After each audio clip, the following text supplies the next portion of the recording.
আমার মন তো ঘরে বসে না রে, প্রাণ তো ঘরে বসে না, দয়ালের পীড়িতেই আমি হইলাম দেওয়ানা, দয়াল মুর্শিদের পীড়িতেই আমি হইলাম দেওয়ানা। আমার মন তো ঘরে বসে না রে, প্রাণ তো ঘরে বসে না, দয়ালের পীড়িতে আমি হইলাম দেওয়ানা।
গানের মধ্যে এ বাড়িরই ছেলে আমার একজন ভাই হ্যালো, আমাকে 100 টাকা দিয়েছেন, আমি তার প্রতি সালাম রাখছি। ধন্যবাদ।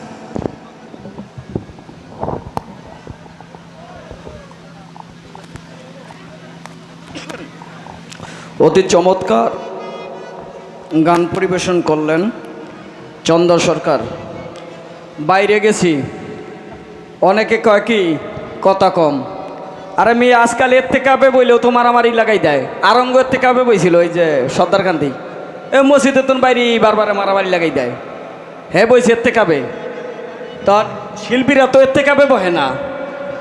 একক কথা, বাউল শিল্পীগুলো সারা পৃথিবীর মধ্যে যত গান আছে, শুধু বাংলাদেশ না, সারা পৃথিবীর মধ্যে, এর মধ্যে ইউনেস্কো থেকে স্বীকৃতি দিছে কারে?